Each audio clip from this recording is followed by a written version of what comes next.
Coming up, a Sad Styles production. Get into it.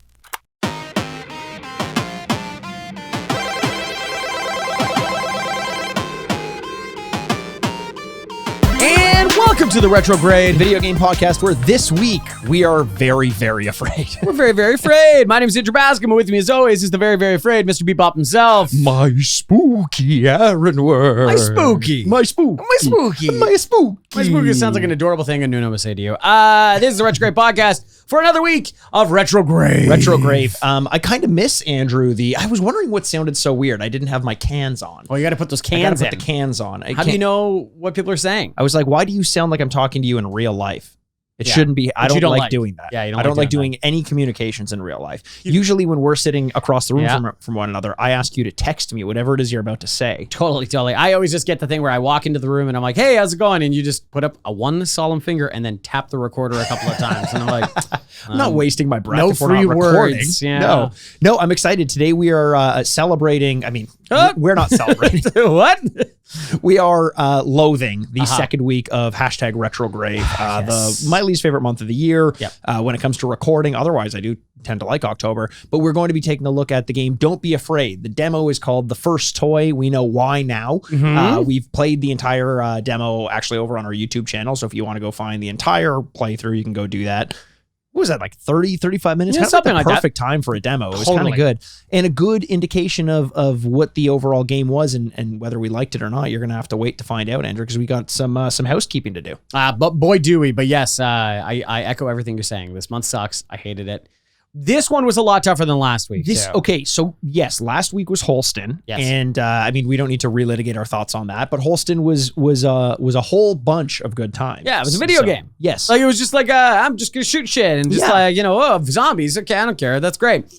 This was torture. A House of Horrors. Yes, Torture manipulation. on many levels. I Yes. think, for the main literally. character. Figuratively. For a lot of the NPCs in the game as well. What if we found out that like Mannequin edition. mannequin edition? Yeah, you play as a mannequin. That'd be fine. Okay, actually, we should save this for the actual gameplay. But in Left 4 Dead, one of my favorite games of all time, in a multiplayer, you were either the people that were shooting the zombies or you were a special zombie. Yes. And you could watch them and try to attack at different spots and stuff like that. And it was fun playing as the villain, the Michael Myers type character, Right. watching people in a distance, which that's a thing too, the Friday the 13th. What if you could be the mannequin and one of you is a real mannequin? I'm gonna. Okay. Oh my God, Andrew. This is now we love your game is great. We changed everything. We changed episode everything. where we imagine certain franchises as entirely different genres. But this I love when we kind of do this spitballing. Is like what would make great games. Do you want to explain a little bit about the game just in case people are lost? But So yes. Okay. So. No, we can. We'll talk about the game All right. itself later. But Fair enough. this concept for a horror game, I love. Because yes, it would be great to be the mannequin and just be able to hide and stuff. But what if you could take on like the role of someone who has someone trapped in like a spook house? Okay. And your interface with the game, it's like asymmetric multiplayer where like one person is the captive and the other is the person who kidnapped them, and you as the person who kidnapped them have like all of your cameras, like Five Nights at Freddy style, and in like similar to like Call of Duty, when you successfully do certain tasks, you can unlock different versions of scaring them. So you're like mannequin dump, and you can like dump mannequins. Oh my God! Yeah, like release the evil clown. Yeah, yeah, exactly. Yes. Turn the lights off. Turn the lights back on. It's like Cabin in the Woods. Yes, Yes, exactly. okay, Cabin in the Woods video game would be fucking amazing. That'd be so good. Where you're in an office, like, what do you guys want to do? And you're like, okay, I don't know. I know they're really afraid of the water, like Deep Water Lake. All right, next. That to would be thing. amazing. And at the end of the game, the purpose of the person who has been captive is to escape and murder you. That's good. I like that. And you have to prevent them from doing it while leading them on and making them think that they're going in the right way. Like that would bring this whole other element of like, if they start to get on the thread of how to actually escape the place, you make it seem like they're supposed to be there and that it's actually a trap. And they're like, no, I'm going to call your bluff. I actually think that this door, if I open it, it's going to lead to you. Okay, there's a guy on TikTok, and I've never really been able to find the game, but he tries to hide as an ordinary object in a map, and the people are trying to find him. Honestly, that could be like Dark Souls or Elden Ring or something like that. I think it's like honestly like a PUBG type shooter type thing, cool. and that he's doing it, and you're like, oh wait, I think it's he sees me. Yes. It's a barrier. This, but for horror, is exactly what I want. That's amazing. It's so good. That would be fantastic. And you'll find out why when we actually talk about this game. But that's a tease. Before we talk about the game, Andrew, I have I mentioned some housekeeping, and it's some housekeeping that I've been putting off for a little while. Housekeeping. Sounds like I've been. I don't want to clean shit. No, it's something that I knew was going to come up on this podcast for a long time. And frankly, I was excited to bring it up on this podcast for a long time. Because December of last year. Okay. Oh, long time ago. I may have bought something. In fact, oh no. You may say, Papa made a purchase. By golly, it's Papa's Purchases with me, Papa Mikey. Get on board. Yeah. All right, Papa made a purchase, Andrew. It's Papa's Purchases. But you got it in your pocket? I got it in my pocket. I've been sweating on it while we've been playing. Don't be afraid. Oh, it's ruined. So in December of 2022, yes, I ordered a PlayDate. Oh, do you remember the PlayDate? Yes, you talked about this on the podcast. Yeah, a really cool little thing. It's, the idea of pocket gaming is going in two directions. One is towards the Steam Deck, where it's basically a computer in your quote unquote pocket. You can't fit the Steam Deck in any pocket unless you would need a 90s ska band level cargo pant to get one of those Steam Decks in a pocket. Hook it on like with a carabiner on like one of those painters things. Remember all jeans had like those weird like painters things on them? Yeah, 100%. Like or you could attack two brackets and skateboard your way home on top of it. Yes, it exactly. Is gigantic. Yeah, while listening to Cyclone on the Tony Hawk soundtrack. This is the PlayDate. Oh, hey. It is smaller than I expected it to be. I'm holding it up for the camera here. If you're not familiar with the PlayDate, it is the small yellow handheld game. It's a little square with a crank. It's got a crank. Remember a couple weeks ago we were talking about that great Jason Statham movie, Crank? Crank, yeah. We talked about it in detail, even though you and I both knew nothing about it and then described 12 things. And we're like, maybe we do know it very well. No, I knew about it. You came out of the gate hot saying that it was awful and it wasn't art. And I resented that. I don't think so. I think number 2 is quite good. Wait a second, Andrew. No, I said Crank and you rolled your eyes. And then I think number 2 is quite good. Number 1 is mine. Number 1's you're always with your hearts with number 1. Yeah. Okay. Sorry. Describe your PlayDate. So the PlayDate it's interesting. It's an LCD screen. It's very kind of like low res, but there are very well accomplished video game developers making games for this game or this platform almost as like a hobby, a little bit of a hobby. So Lucas Pope, who did Papers, Please and Return of the Obra Dinn, is currently working on a game for this. The creator of Katamari Damacy has created a game for this, and it's all very unique. It's all very the only system it's going to work on is the analog, or I keep wanting to call it the analog pocket, is the PlayDate. It's got the crank. It's got only 2 buttons and a D-pad, so they have to get creative with the games that they make. Yeah. But there's this weird subscription model that you get just by owning this, where every 2 weeks, I think, you unlock 2 new games that are just on the system, and they also have a catalog of games you can go to. So I've been, since I got it, and it's a year plus past the release, I've got a lot of games to catch up on. Yeah. But I've been finding some cool ones, just these little kind of bite-sized games that give you, 10 minutes here, 15 minutes there of enjoyment. And the benefit of it is that these are mainly games that are supposed to be pick it up, play it for 2-3 minutes, and put it away. The form factor is so tiny that the crank even like folds into itself that you can just put it in. It's smaller than a phone, so rather than picking up my phone when I'm in public now and just like, getting engrossed in like text messages or something, because so many people are like messaging me and asking me how I'm doing and telling me like, and you don't like this. I don't know if I should say this. What? No, I don't. I was just going to say like what people are messaging me about, and I don't know if it's worth saying. Okay. No, I think we should move on. Okay, I agree with you. Let's move on. Let's talk more about your PlayDate. Okay, fine. Like they're just telling me like only because you asked me. I did. They're like your podcast is so good and you are the reason. And I'm like, that's so rude of you to say. Andrew can't ever find out that you said this to me. And yet you volunteered the information, just told me to my face. No. You asked me, and I'm a good friend, Andrew. I'm a good friend, so of course I'm going to tell you. I'm not going to keep secrets from you. So what am I, your mirror? What is with the crank? Is that to power the battery? I'm serious.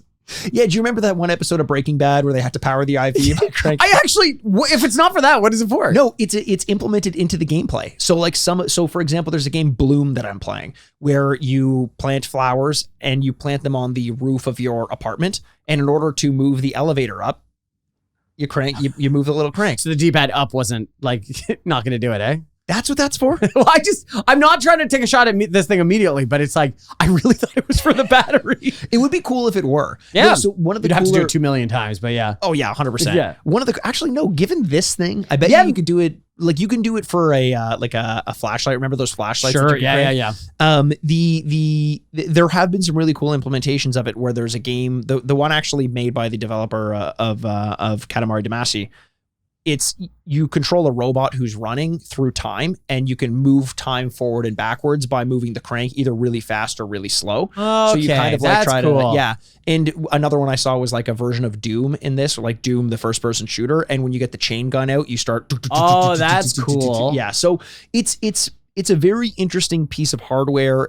A lot of it seems very experimental, but I've been so intrigued by the gimmick of it that I love just picking it up. If I've got 3-4 minutes to just try something new, I'm like, here's a new game. I'm sure I'll get the hang of it real quick. And then I do. And I'll report back on some good games. Please do. Because like, I'm just so curious. We want more people making cool stuff outside of the Microsofts and Sonys and Nintendos, you know what I mean? And Nintendo's the only one really trying to do different things. Nintendo at the level of like mainstream is the only company doing things like the Playdate. But in the the Nintendo Switch didn't take as big a swing as like the Wii or the Wii U or anything like that. No. But I don't know. The Switch has been around for so long, so I guess we don't think that. But like, it was kind of a crazy idea at the time. Yes, to have your console turn into the handheld was very, very cool. And I love the Switch, don't get me wrong.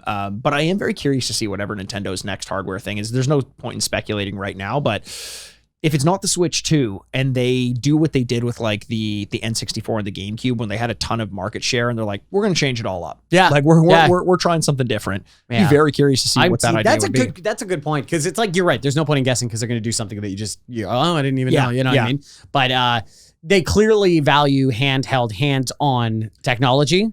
That's what we think. Voice only. Voice and feet. Wow. Voice and feet. Voice and feet. Well, that's going to be good for your fetish, gonna be. ASMR and foot. ASMR is a sexual thing, right? I don't fully understand it yet. I think it's the kind of thing where like, if you don't think it is, I think it ends up the gateway would be non-sexual ASMR, you know? Just like let me hear what a comb sounds like. Yeah. And like, wouldn't that be so funny though that's pretty much the end line of every hobby? Yeah. It's just like, wow, I love F1. It's like 10 years later, I'm like, I'm gonna fuck that car. I'm gonna fuck that car. That car is gonna get fucked. Well, this rumble pack is really immersive. It's in my ass. It's in my ass. It's in my ass as we speak. And here's the thing. I'm not judging people. I just wish they were more open and honest about it. And also, tell me before I pick up the Player 2 controller. Yes. Oh, I wouldn't touch that one. Like the rice running over. We're about to play a nice little game of NHL, and I'm like, where's my controller? And the guy says, hang on a second. Turn around. Smells like shit.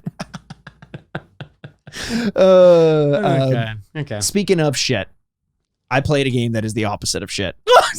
Okay, all right. I said, and I kind turn of this car around. I kind of alluded to that F1 car that you really want. Yeah. I alluded. I love to the watching fact, it leave. Okay, I'll let you go. Sorry, I'm done interrupting. I'm done interrupting. How else are you going to sexualize cars when we're talking? What do you think is the most sexual car?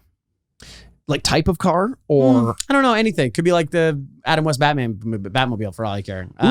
You know what? I think the motorcycle from Akira. Yeah, that's a very sexual car. It's a very sexual car. It's a very sexual And car. you call motorcycles crotch rockets. Yeah. So, yeah.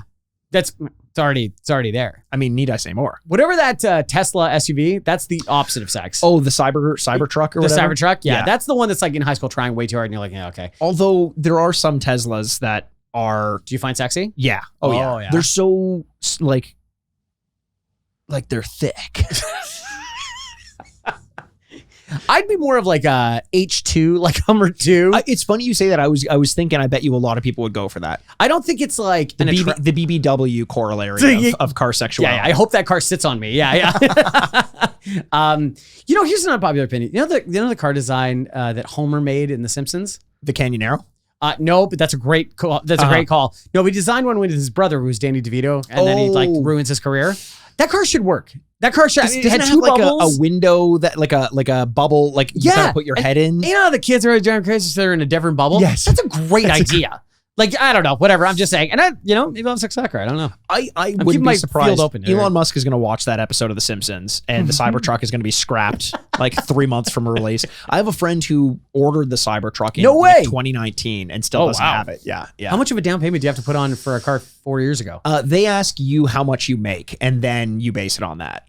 Is that true? No. Oh my God. I was going to be like, it's a weird socialist car? How much is this? How much you got? Yeah. That's the equivalent. Yeah. If you have to ask that question, you don't have enough. Yeah, exactly. No, the game that I've been playing that is not shit, Thank you. that does not smell like all of your controllers, Right.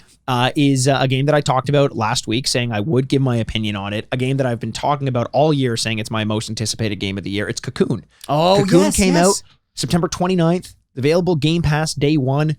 It is a puzzle game primarily, actually almost universally, with the exception of a few boss fights. It's a puzzle, but even those are kind of puzzle games. It's a puzzle game at its core. And it is made by the creator of Inside and Limbo, Jeppe Carlson, I think is his name. I've never known how to pronounce his first name. Sounds I'm not going fun. to apologize for getting it wrong. No. And it is That's on Jeppe. Jeppe. That's a fun name. Jeppe sounds like one of the Dudesons. Yeah, it does. Yeah. It does sound like one of the Yeah. dudes. What are your other big interests? There's a receiver in football that's coming out that's a rookie, so he's hit the big times, and he was a 5th round draft pick. He shouldn't have been very good. But on week 1, I couldn't stop not thinking about him because his name is Puka Nacua. Puka Nacua. Isn't that a fun name to say? That's so sing-song. Yeah, and it's like, oh, another catch by Puka Nacua. I'm like, Puka Nacua. It also sounds like all of my necklaces in high school. I just tease out my hair and wear a puka shell necklace. Well, Nacua is, I'm going to go with Samoan for necklace. Is it? No. Andrew, you almost got But Puka Nacua. See, you and I both just fell for the dumbest setups. You with the Cybertruck and me with Nakua. Oh, I so believe that for half a second because I don't know that company operates in its own system, and Yes. I'd be like, you're like, actually, yeah, because isn't there countries that base your parking tickets based on your income, yearly income? It's actually a great idea. It's like a percentage. I'm actually like, I don't know how you do that. Yeah, because also, does the government really know how much all of us pay? No. Based on my friends are like, oh, taxes. I really got to file that from 2017. You're like, what the heck? Well, okay. But the annoying thing about taxes is you file them and they're like, that's not correct. And I'm like, if you knew, why are you asking me to do this? What are you What do you talking think you about? owe? Yeah. Is it this? No. No. But you know. Yeah. I'm not telling you. Oh, okay.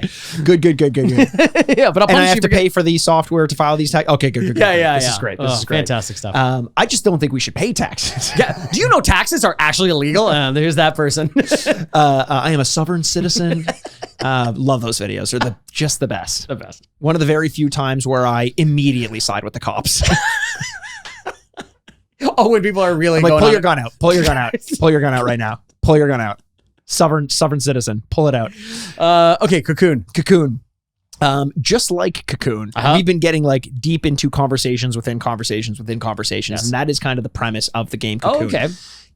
It functions as where there's one movement apart from movement itself. There's one action button in the game, and this button essentially just picks up and drops orbs. There are I think a total of eventually 4 orbs in the game, and each of these orbs can be as simple as like a weight, almost like a crate in another puzzle video game where you put it on something to hold a switch down while you do something else. Sure. So as simple as something like that to as complicated as being an entire galaxy into which you can enter to explore a new world. Wow. Now, that sounds crazy. Yeah. And it is. This game Wait, you is sound crazy. nearly impossible to describe. And I don't know why all the games that I end up loving end up being so difficult to describe. Curse of the Oberdin was one. Case of the Golden Idol is another. And Cocoon, the whole time I'm playing it, I'm like, how the fuck do you describe something like this? So these orbs that you have, you can put them into these certain holders that allow you to enter into an entirely new galaxy represented by these orbs. So there's a white one, an orange one, a purple one, and a green one. And each of these orbs, apart from being galaxies you can enter into, also can serve different puzzle challenges. So the green one, when you enter it, it's like this swampy water world. But in other worlds, it also allows you to activate these ethereal lifts when you enter them. They can like shoot you up or like use them as basically like platforms that you can get up and down. The orange ones, it's kind of like a desert galaxy when you go into it. but it also functions as this way to reveal hidden pathways in other universes. Oh. Now, you get as complicated as being able to carry these spherical galaxies into other spherical galaxies so that you can be carrying on your back essentially one galaxy that has 4 galaxies in it, each of which are their own different keys and each of which function at different levels to be able to accomplish different puzzle tasks. Now, I understand that what I've just said doesn't make any sense. Yeah. There's no way to contextualize this if you haven't played it. So all I'm going to say is this game absolutely lived up to the hype. I think it's in the runnings for my game of the year so far. It's 5 hours to beat. I've beaten it already. Wow. And the entire time I was just like grinning to myself like an idiot, being like, I can't believe, like, thank God there's someone out there smart enough to design a game like this so that I can play it and just feel like the world is a better place. Like, I think The world's a better place. the world's a better place. Wow. The world's a better place. Because of Cocoon, the game. No, because I'm a sovereign citizen. It kind of reminds me of the feeling that you had when you first played Portal, where you're like, holy shit, I can't believe someone came up with this idea. The difference is Portal is a very easy concept to explain, even though it's impressive mechanically. I agree. It's one of those games that on the surface, you're like, oh, okay. Yeah. And then you get 2 steps in, you're like, oh, wow. Yes. Shit. You have to start thinking on various levels and momentum and all this stuff. But Can I tell you one of the things that does that to me in real life? Sure. I'm not a stupid person, okay? Andrew, not a I stupid wouldn't person. say that. I'm not going to say I'm a smart person. I'm not going to say I'm a smart No, person. no one would. Few would. Not the people who are texting me. Few would. Few would. Few would. No one who has ever texted me about the podcast has ever said that about you. Rest assured. You open your phone. How many people texting you? That's your PlayDate. No, that's your PlayDate. What? That's your PlayDate. Stop cranking. There's This is the other one too. It's just like you pull it out and you're just like, oh no, you just gotta crank. just imagine sitting on the bus just cranking this. Yeah. Just like, what are you doing? I'm cranking it in public. It does give the impression of a controller that's not hooked up that you give to a little brother. Yes. Like there is something about that where you're like, yeah, good. He's like, I'm winning. And you're like, all right. or like one of those the toys that were like a vacuum where you'd push it and it would like the bubble up bubble, even though it yeah. doesn't actually do anything. I wish I had one of those now. Those are great. Yeah, 100%. I would do that. I would never vacuum my floors. That's what I was going to say. It's like vacuum simulator. I'm like, I'll do that all day. Yeah. The actual vacuum, get the hell out I of here. will pay my taxes in The Sims. yeah. My sim is so financially stable. It's crazy.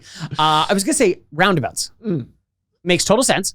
But then I start thinking about just half a second. I'm like, oh, wait, how does it know that I'm going in this lane? And if I gave it some thought, like 10 minutes thought, I could probably figure it out if I drew it or something like that. Yeah. But even when I'm like, okay, so if I'm taking the far left, how can I take the inside lane to go out? Yes. I just took one last weekend and I was so nervous the whole time. I was in the car with people who I didn't really know. And I'm like, if I fuck this up, they're going to judge me for it. My player one's hometown is riddled with them. And so we take Riddled with them. They just keep popping up like crop circles. We have no idea how it keeps happening. There used to be a traffic light here yesterday. They're great. I love them. It keeps cars in motion, which is perfect. Yeah. But yeah, when I'm going like, oh wait, I'm taking the far. They thought of that. And then you're stuck. And then well, see, I'm always stuck in it. I'm you're always way on the left side. And then I'm like, just like looking. You're like for at a the merge. what's the famous one with the Arc de Triomphe, which is like 9 lanes. yeah, going around, yeah. And they say like an accident happens every 2 minutes. Is that true? Yeah, because there's no in and outs. It's not on a roundabout. It's like you take this lane to escape. Yes. You take this lane to go right. Yeah. You know, that one's just like you're here forever, man. You live here now. That sounds very anxious. But have you ever met these people? Like, roundabouts are actually way more efficient than stoplights. Roundabouts are actually a much better use of our. I hate those people. Didn't I just kind of say that? No, you said you can't figure them out. Oh no, but I'm saying like they are though. Oh, Andrew, You need to keep cars in motion. Cars being stopped is a stupid thing. why? What? Yeah, why? Why is that bad? Well, because then both sides are all Hang on.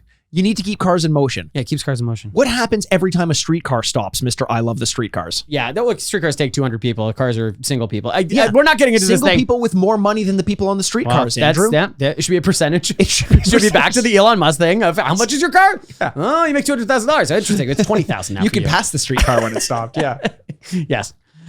Less cars. Less cars on the road. Yeah, I agree. Less cars But on the road. I get to keep mine. But you get to keep yours. That's an important part. Everyone's like, yeah, I wish. Nothing makes me laugh more than people like, this traffic is awful. I'm like, you are traffic. You are in the traffic. Right, but I'm good traffic. Yes, exactly. I'm not cutting in front of anyone. Fucking assholes. I've actually got important places to be. The Walmart's not going to be shopped in without me. Exactly. You know? I'm supporting the local economy. Yeah, the local Walmart. The local Walmart.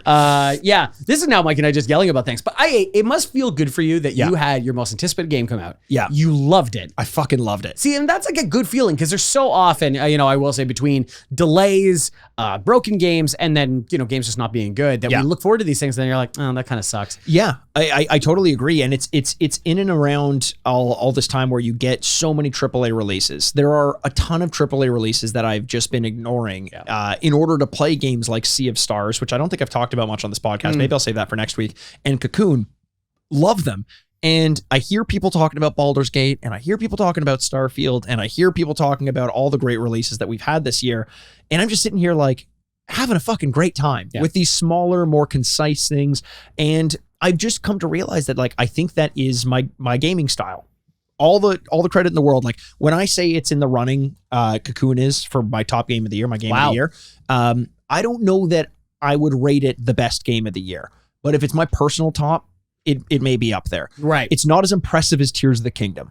Tears of the Kingdom Sure. is a much more impressive game, and in that way, I would probably give the nod to something more like that, or a Baldur's Gate that allows you to explore scope and the yeah. But this is just for what we talk about all the time on the podcast, a game that is, you judge it for what it's trying to be. In that way, it is perfect. Yeah. It doesn't miss a step. It does things like, how often I'll complain about games that are disrespectful of the player's time.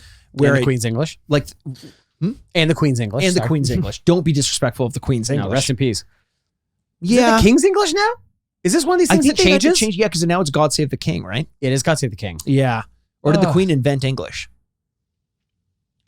Okay, it's a very stupid question. Uh-huh. Few have said I'm smart, right? So there was a king first, right? Was the royal throne? I think so. Must. I Just can't based on imagine where sexism, yes. I have to think in 800 they're Yes. like, yeah, we're going to a guy. Yeah, 100%. Yeah. Yeah. Okay, all right, just checking. 90% sure. And that would have been your choice as well, I think. Oh, well, absolutely.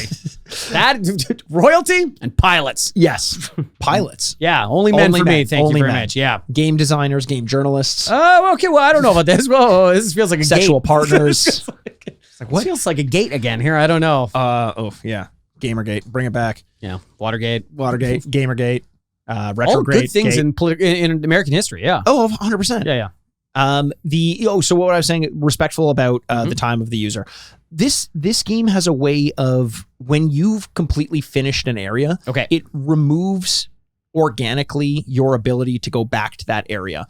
And sometimes you walk past something like, oh, I wasn't really done exploring. Like, what if I missed something there? I want to go back. But the puzzles are so complicated and nuanced in this game that if they open it up too much, you would just be overwhelmed. So they give you an area where they're like, there are no red herrings. Like, everything you see is going to be used towards the puzzle. Oh, that's good. And anywhere you can go is removed from the equation. So it sections it off so you know exactly what you're working with, exactly what you need to use. And there are very few MacGuffins, very few like issues that are going to send you off spiraling in the wrong direction. And with that being said, the puzzles are still hard and some complicated. of the most complicated puzzles I've ever done. Can you give an example of what a puzzle would be? It's not like sliding boxes. Like, what is it? Okay, so here's one. So there's there are certain holders for these spheres where you can enter into the sphere. So you put the green sphere on the holder and then you enter into it. Now you're in the green world. Like I said, you can take other spheres into this area with you and then come out of that sphere and then leave the sphere in it. So you can kind of cocoon them, pile the galaxies in one another. Yeah. There are certain gateways where you can't, if you have these things following you, kind of like sentries that can unlock certain doors, but you have enemy things that will kill the sentries if you walk past it, although you, the player character, can. Yeah. So there's one way, for example, to get a sentry past one of the guards where you take a sphere, you put the sphere on the other side of the sentry, and you plop it into one of those the places where you can enter into the world. Yep. Then you come back with the sentry on the other side and then teleport from one world into another with the sentry, so you bypass the gate, essentially. So it's a little complicated. There's one where in a similar way, I'll use the sentry as an example because I don't want to ruin too many things. Sure. But you can't get past one of the guards no matter what you do.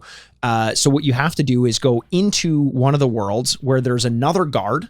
You kill the sentry in that world, put that world on the back of another world, carry the cocooned world across the sentry, open it on the other side, go back into the two worlds, two instances deep to bring out the sentry from like the dead area. And then you're back on the other side in order to unlock the key on the other side of the sentry there. Oh it's my fucking God. like every time you solve a puzzle, you're like, huh, good one. Like you got me. Like it confuses me how someone could have even conceived of some of the puzzle solutions in this one. It's wildly impressive, and it's on Game Pass. So if you have it, nice. I really recommend playing it. I know, Andrew, you talked about when we talked about Inscription. Yes. And you were saying you might give that a shot. Inscription is like a 15-hour game. Mm-hmm. This game you can finish in a weekend. I finished it in a weekend. Wow. Cocoon, and I'd love to get your opinion on it as someone who has dabbled in some of these like walking sim puzzle games. I think you'd really like it. And I'd love to be able to have a conversation with you and be, so if you're looking for a game to play, please talk to me about it. Be one of the people that text Mikey all the time. Yeah. Big texter. For you as well. I think you should, Andrew. You're making it sound really fun. So like, yes, absolutely.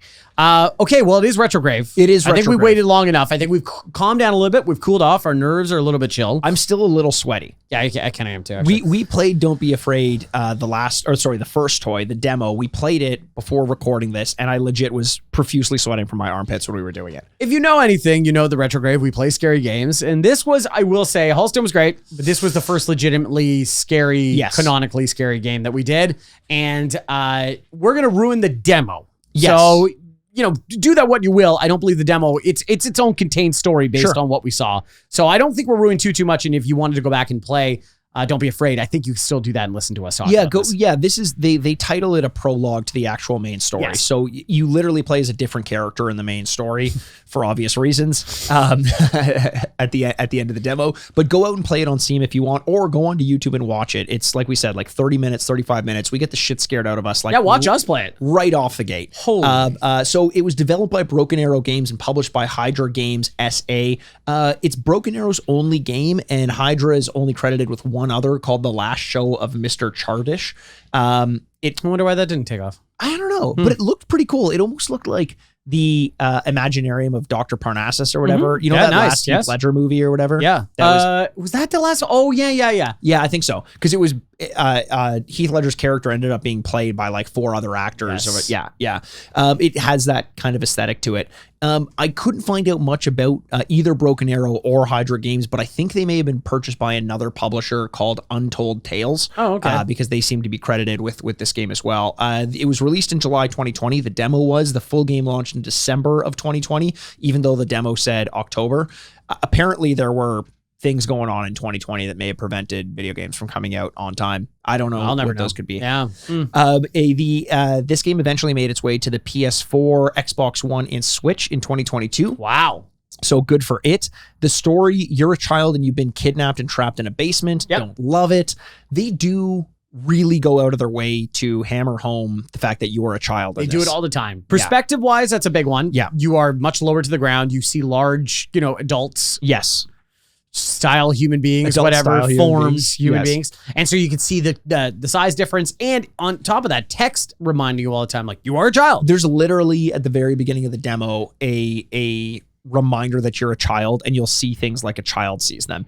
And then there was another one halfway through where you're like, you're weak, you're a child, right? And you're like, okay. So we didn't end up in any combat encounters or anything like that, but I think towards the very end, I heard a gate open and they said that there was someone coming after us. So it's possible that there would have been something like that. I'm not sure. Maybe there was a couple chase elements to it. Yeah. So we weren't given any instructions on how to combat anything. So and it may be like, I think it's Outlast where there is no combat, right, or Amnesia, or one of those games where you can't actually combat. I'm not an expert on horror games, Andrew. Don't ask me. And yet we've played so many. I have played For all the genres that I don't love, I think I've played more horror games in the genre of horror that I don't love. Yeah, mostly because of this podcast. Like, you and I always talk about, like, we're not racing boys, we're like fighting boys. Right. We don't have a fighting month. We don't have a racing month. And if that was true, I'd be like, oh, I played a lot of racing games. Yes. You know what I mean? It doesn't hurt me to play racing games. No. Well, hurts your driver probably. That's true. But is that, like, in this, we don't like scary games.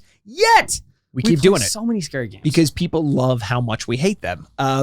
This is a description from the Steam store. Okay. So I guess this would be written by Hydra or Broken Arrow. Don't Be Afraid is an adventure horror game that allows you to personate a boy. Weird. What? Kidnapped by a psychopath. Capital P. You have to survive, escape, and find out how you were kidnapped. Exploring the gigantic, mysterious house of your torturer, you will soon reveal many secrets hidden inside its walls. The idea of a gigantic house. So your I didn't get that sense from where we were. Well, we also didn't see that much outside of it. No, I thought we were in like a tunnel system. Yes, we were probably in the basement. I guess so. And I guess maybe when you come out, then all of a sudden you're in like a Victorian era house. A kitchen. Candelabra. Yeah, modern. Yeah, modern. Yeah, would be modern. almost Like creepier. super sleeker, like in the house in Parasite. You're like, what the hell? That would be scary because then you're like, not only is this person kidnapping me, but they've got money to hide it up. What would you rather see? Would you rather see like an old Victorian house or super modern? Old Victorian house. The security system and stuff on the new house would be Great point. You know, like, yeah, they've got like doors that slide down, like Yes. shut and stuff like that. It's kind of like a Girl with a Dragon Tattoo. Yeah. Yeah, where it's like very sleek house, and then in the basement is the torture chamber. That's it. That's kind of what this would feel like, and Yeah. that would be a Spoiler. terrifying reveal.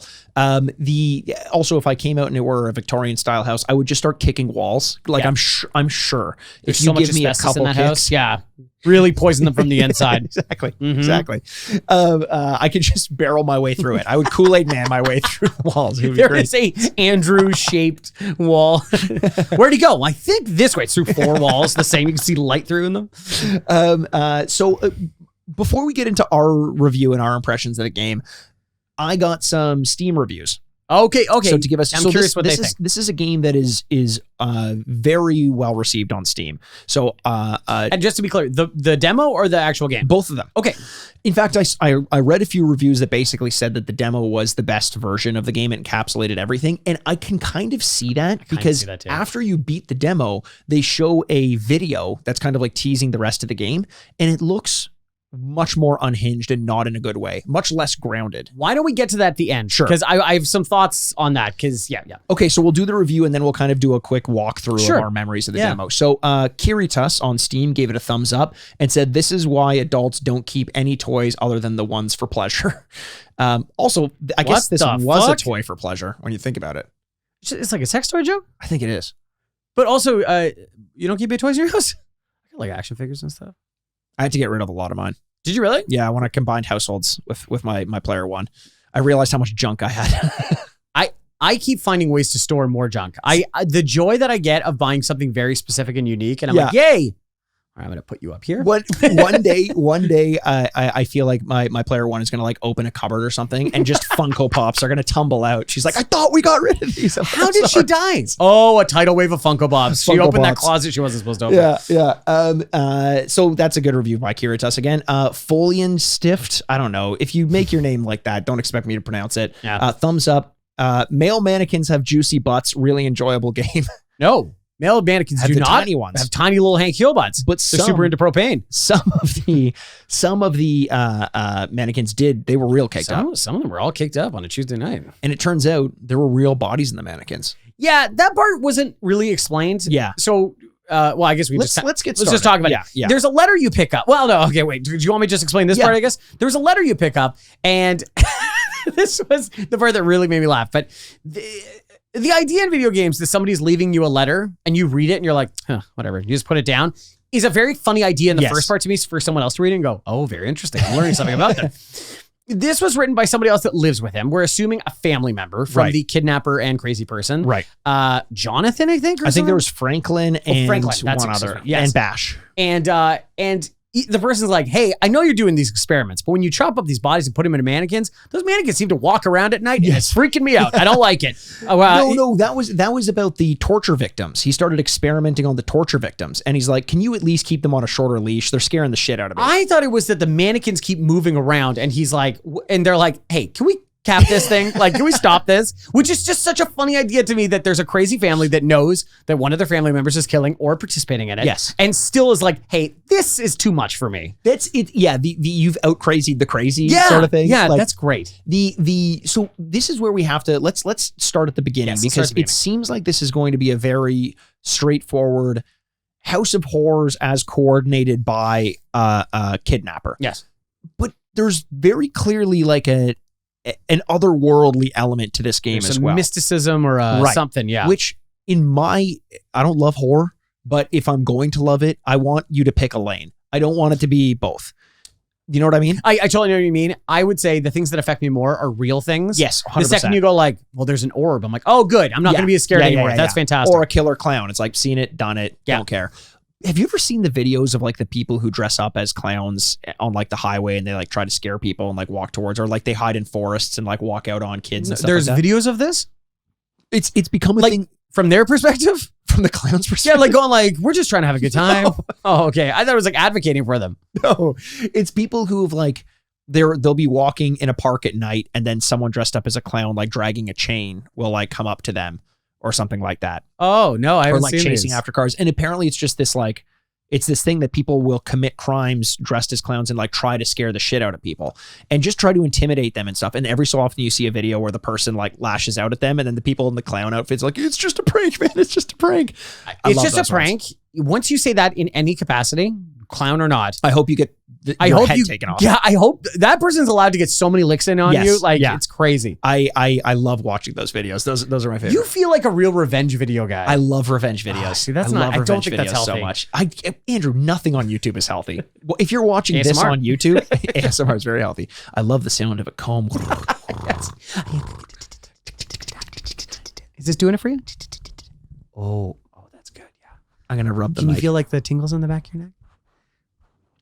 Oh wait, watch this. I actually want to do this as Okay, an try it. experiment. Yeah, I'm do gonna turn my microphone up and I'm Okay. gonna start rubbing the mic and see if people like it or not. Okay. Well, we're going to do this in live time. Find out if people like it or not. So can you hear that? The motion you're doing while doing that is really... Happy Retrograde! Don't do that to Andrew, That's very funny. I just had to turn my microphone down. Yeah. If they get to watch us getting the shit scared out of us, Mhm. I get to scare them one time. Yeah, once an episode now, from here on out, we're going to scare the shit That's out a of you. great idea. Yeah, That's a yeah, great yeah. idea. That's the devil's gambit you have by listening to these The podcasts. Devil's Gambit. I'm more of a King's Gambit myself. I'm more of a That's Cajun changed. gambit. A Cajun Gambit. Yeah. Well, Cajun he's gumbo? he's dating Rogue. Oh. You know, like That's Gambit true. the superhero. That's true. Wears a duster. It's my favorite of the X-Men. Yeah. He Legitimately. was so cool. He was the coolest. Oh man. Um, Okay, so wait. So where do you wanna go? they do end up mixing kind of the spectral with the metaphysical with the physical. So you wake up. Yes. And this is the part that I'm more confused about now playing till the end. Okay. Because I will say it's a pretty gritty game. It's like, I will say semi-realistic in the way that like, oh, you need a key to open an actual door. Sure. I get a screwdriver so It's I can very do this. realistic, yeah. But like things like that where it's actually tangible. Right. You wake up in a box Yes. for a toy. You are the toy You are the inside toy. a clear box with a guitar behind you. And it's like the fancy... You're like Jamie the Guitar Boy or something like that. Yeah. Someone made that box? So it's clear that when you wake up in the box, you kind of come to and there's someone staring at you from outside the box who's like, what a great toy. Like, oh, you've really outdone yourself, Theodore, or whatever his name is. So clearly there is someone who is kidnapping kids Okay. and putting them in these because he's giving them to this Franklin character Right. as toys. Okay. So you are the first toy. You are the first of his playthings. And they're taking it to another level by saying, you are literally a toy. We're putting you in a box like a toy. He's Right. going to open you up and play with you or something like that. yeah, okay. Creepy as fuck. Creepy. Right when you find your way out of the box and it's just a cardboard box. Easy to do. Yeah, there were little plastic like Twist ties. Twist ties, yeah. There are cameras, so you know that you're probably expected to get out. As soon as you open the door, there's a fucking bat, like a mutant bat that flies by the door, and I'm like, wait a second, am I afraid of this person who has kidnapped me or bats? Which It's one like is you it? expect your kidnapper to be running by like, watch out, there's bats! Like he's now on your side going like, let's get the bats. Everyone's like teaming up to get the mannequins. Everybody's like going after this bat. Yeah, I don't really get that. That felt like the most naked I got to keep you on your toes, so I'm going to scare you right through the. I didn't love it. And then more questions come out. So as you make your way out of the room, you get a little key. You get a little key, unlock the door. and then you go somewhere, and it's like, oh, you can't come here yet because you have to go back and get a candle, and you go back and get the candle, and every time you do something that's going to progress the story or the stage forward, the mannequins move behind you. So all through these hallways, Yeah. there are 40 mannequins. Like there's a ton of mannequins in this level, right? Their mannequin budget was through the roof. Yeah, huge amount. I guess they're loving all the Sears going out of business. Yes, They're like, exactly. how many mannequins you got? You're like, you don't want to buy anything else? Like, no, just mannequins. It's like, okay. I'd love the thickest and thinnest ones, please. And so every time you move or come back into a room, they have done something different. They've either put themselves in a different position or they're gesturing differently. Right. Sometimes it's subtle. Like the first time you walk by them, they're all covered in like sheets. And then you walk by them again and they're just kind of like facing you without sheets. And you're like, okay, great choreography. Whoever, Theodore and Franklin, you're doing a bang up job. Amazing. This is the scariest thing. You know, scene changes and like the stage manager of Hamilton would be impressed with what you're doing right now. It's very impressive. Wow. Prestigious musical, yeah. Very prestigious musical.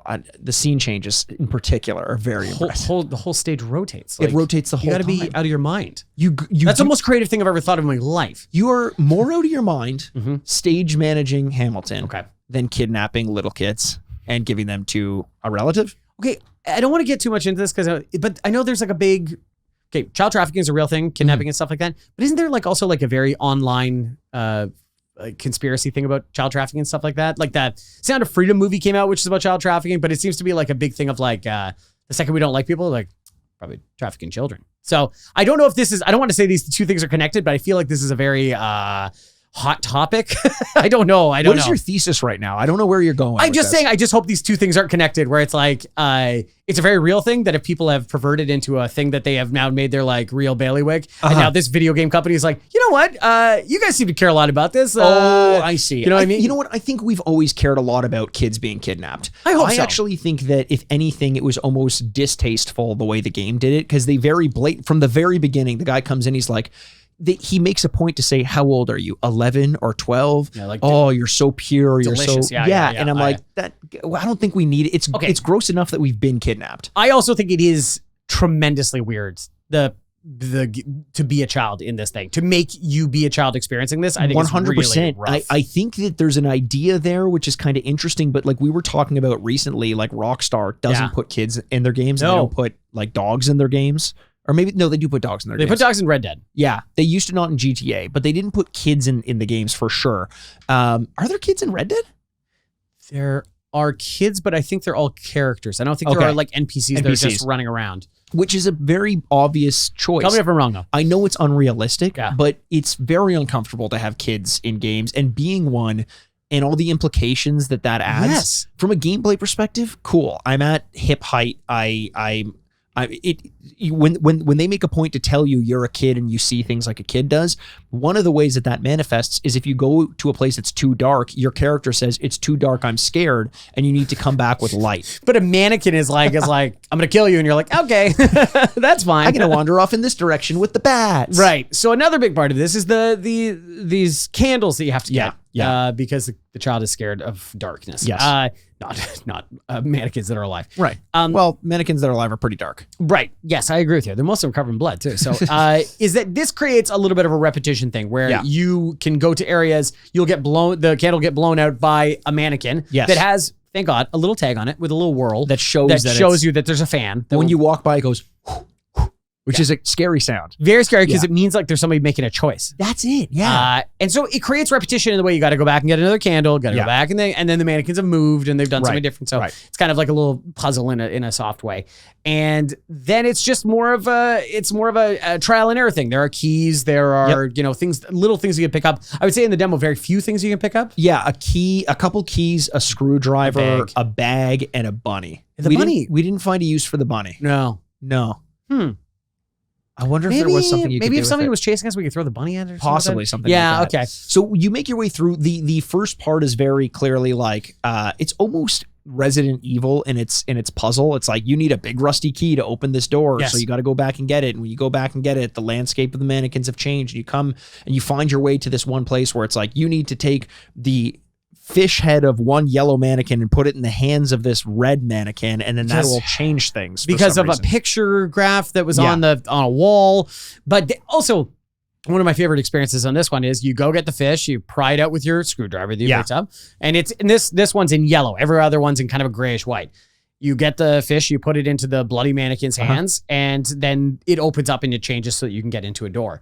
When you come back with another candle, because it's already blown out, one mannequin is strangling the other mannequin that has accepted the fish to allow you to go forward. Yeah. So they're having their own issues that are happening. There's right a now. whole hierarchy. Infighting. There are left-wing mannequins. There are right-wing mannequins. The left-wing mannequins are actually trying to change the word mannequin. They want it to be theyikins, and I understand, and I will call them whatever they want to be. But that is one of the prime issues among mannequins these days. I just think, Theikins. If you look at them, they're so much more unites them than divides them. But they don't see that. They don't see it. They're so united on killing children that they can't even see the things that, find the thing that you love. Us. The little child that's running around. Right. Don't be strangling each other. You got a kid running right here, and here's the irony. You have one mannequin, hands outstretched in a vicious gesture of strangulation. When underneath those two hands, the child walks unopposed. Yeah, right. Just move those hands a little bit lower. Strangle the child. Yeah, strangle a child. And if you want to, if you know one thing that you could take from this podcast today, right, strangle a child. If you're gonna extend your hands in any gesture towards a mannequin, should be a hug. Absolutely, it should be an accepting embrace of saying, "I forgive you for making a mistake and accepting the golden fish from the child." Yes. I think it's pretty close. I think that's super obvious though, right? Who among us I don't want to make this a political podcast, but in this climate it's hard to avoid it sometimes. Yes. But who among us hasn't accepted a golden fish by a trapped child before? I wish I had a nickel, especially in this economy. Thanks, Biden. My God. Don't want to make it political. No, make it political. We don't want to make it political. Maybe this golden fish will have some value on the open market. I don't know. What kind of gold is it? I don't know. We'll see. But yeah, so you accept the golden fish, they're strangling each other. I like that because there's some insinuation about storytelling that you kind of walk by and you're like, oh, that's interesting. Yes. That's interesting. And then a giant hand grabs a baby and you're like, oh, right. I forgot about this. Oh, shit. See, that's the thing is every time this game wants to get interesting with its realism, something out of this world happens. And I don't love it. Now, there might be an argument that one of the reasons why they're hammering home the you see this as a kid thing is you're imagining having seen monsters. Okay, right. That's a very good point. Could be something like that. I agree with you. And the other one too is it felt like every once in a while it's going I need something here. So you go out, no mannequins anymore. Right. Now there's a doll that's eyes follow you. Yes. And you walk by and you're like, well, that was weird. And you walk by and you do it again. And you're like, okay. And you're like, what was the point of that? Yeah. Why did I do that? Yes. Why? That's the thing. It's it doesn't all have to pay off. You're allowed to be scary for scary's sake, but it does take you a little bit out of whatever narrative you're trying to go for. I agree. And that's something that I think these sorts of games always struggle with when you know that their prime goal, everything around the objectives and the story is dressing around scaring you. The point is to scare you. And there are a few exceptions. I've heard Layers of Fear is a really good story in spite of the fact that it scares you. Outlast 2 was a great game that you and I really enjoyed, where the scares were almost secondary to the story itself. But this one is a house of horrors. Yeah. So every so often something comes up and you're like, okay, a little bit of an eye roll, whatever. That's what we're here for. Once you pass beyond that point of as we've said, giving the yellow fish to the red mannequin, of course, you're entered into this other area where it seems there's human experimentation going on. Whereas most of the things you've seen prior to that have been mannequins. You're now starting to see actual bodies, and that honestly was a very unsettling change. Yeah, because the other insinuation is that there are bodies inside of these mannequins, and you're kind of seeing this process, and you're like, oh, that's very scary. Yeah. Also, the bodies are incredibly grotesque. They're not normal looking bodies, I'd say, whatever. And you being a child, they all look gigantic. And you're worried, like monster people. You're worried that they're going to pop up and scare you. And we didn't get that. But as you make your way through this level, you can hear gates opening. You can hear some people moaning, whispering. You can hear the loudspeaker at one point when you start to make progress. It's like, okay, ready or not, here I come. And he starts to count down from 5. And that really got me scared. Yeah, we got the door open just as he was just saying 1. Yes. And so we don't know what would have happened at that point. Yeah. But thank God we didn't find out. Thank God we didn't find out. We did end up dying anyway. We got to the exit, and Franklin, Mr. Masked, I love kids, the Jeffrey Epstein of this. We all wear masks. We all wear masks. What mask do you wear, Andrew? That's a good question. I wear the mask of a confident, well-adjusted man. Oh. Inside, probably none of those things. I wear the mask of... I was going to say it, but somebody stop me. Oh, he's wearing the mask. Oh, God. That explains why you're such a good dancer. 100%. Yeah. So that's kind of like the Oh, yeah. the So, story sorry, structure. but you get to Franklin, he takes an axe to you, you're dead. Yeah, he kills you. He kills you. So that's how we know that the prologue doesn't really lead into the regular game. Right. Because that character that they designed to Jimmy the Fancy Dancer or whatever it is dead. The guitar boy. The guitar boy. I was thinking about the mask again. Oh, right. The fancy dancer. The fancy dancer. So you're dead. You're dead. And it says... Then it shows a little... Oh, yeah, sorry. No, and it says Jamie, the guitar boy, is dead, but the next boy will need your help. Okay, it also, one line in between those that I think is really important goes like, lots of kids go missing. Yeah. And I thought it was going to be like a warning about Yes. like, make sure your kids are in bed. You're like, what the hell's It's going on? 11 o'clock. Do you know where your children are? For the last time, no. And then they go like, but you are the only one that can save Dennis or David or whatever it is. And you're like, what the fuck was Also, that? who am I? Yeah, what? I'm dead. I'm dead. Am I was a Jamie. cop in this next one? Am I like, whatever? You know, that was like, and then they showed what Mikey brought up earlier, this like whole little sizzle reel of the game. Now, I will say, see, I love Survivor. There are dozens of us. And near the end of the first episode, they show like this season on Survivor. And they show all the highlights. And it's always great. It's like two people hitting each other and go, you're a bitch. And you're like, I cannot wait to see this. Sure. It's really good. I will say this is a real, actually made me go like, oh no, is this the game? Honestly, it looked like it just tried to like like Unka Pachka as another friend of not friend of the podcast, but I wish, yeah. It's just one thing too much. It just kept adding on and adding on and adding on. Where at the point where it's like you walk into somewhere. The funniest one I saw, apart from the killer clown chasing you, apart from the bat thing returning, a floating ghoul, Scooby doing his way through. Yeah, doors going in a side hallway. to side, probably looking for you. The funniest one. This is actually like one of the funnier things I've ever seen, I think, is a Jack in the Box that's going din din din din din din, and then the door opens behind it and a big Dune style worm comes and bites towards the camera. I was like, I hope that was a joke. We just watched a let's go with semi-realistic, even though mannequins are alive, thing about like that's gritty and small and quiet, and that in its small things made it really quiet. Yes. And then all of a sudden it's like 9-foot clowns, Dune monsters, ghosts, and you're like, wait, this is all the next 5 hours of this game? Yeah. It's probably just as scary. And we're going to sit here now acting all tough because we don't have to play the game and whatever. But it did feel like 0 to 100. It did. I will say, and now it's time for us to talk about how the game actually felt. This game fucking scared the shit out. This one really got me.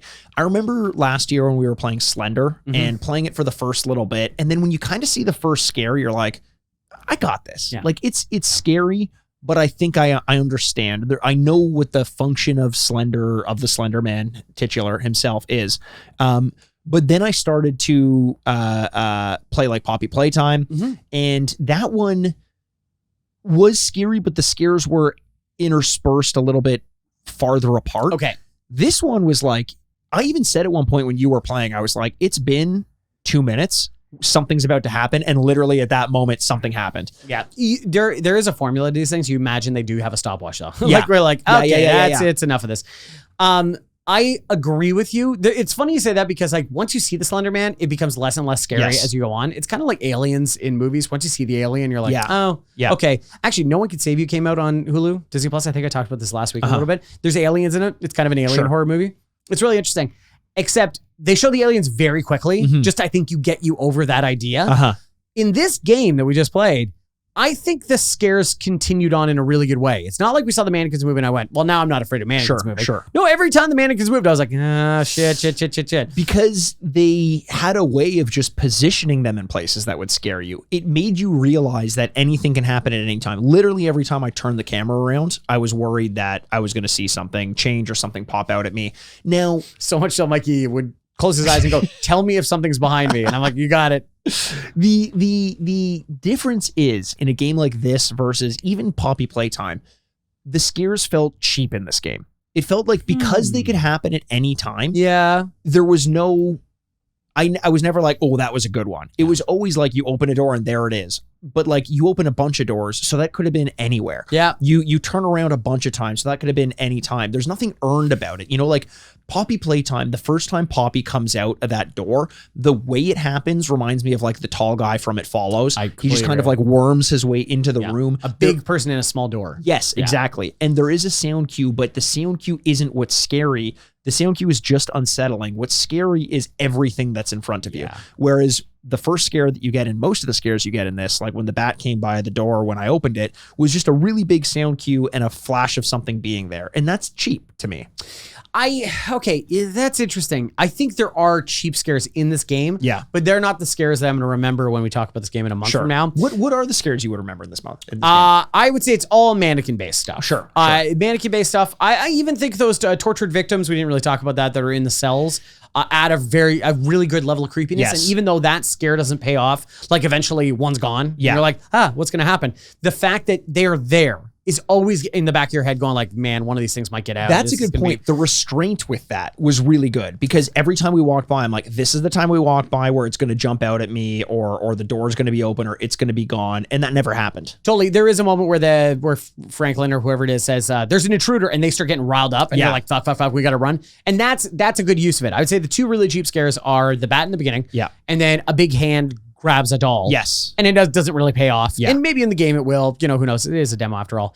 But I think you throw those two out. Yeah. And it's a pretty scary, tingly game. It's still scary and still tingly, even with them. Like no matter what, it's the quality of the scare and even the idea, like the mannequins for sure spooked me. But mannequins as scares, I saw those in Condemned. I've seen them in like Doctor Who used to do things like that. Yep. Like these are scares that I've seen. There was nothing original about them. Doesn't make them not scary. Okay. But the originality of Poppy coming out is like, that's a scare I'm going to remember. That's Whereas so there's no specific scare in this game that I'm going to remember. That's so interesting. I didn't know you felt that way about Poppy. Like you liked it that much.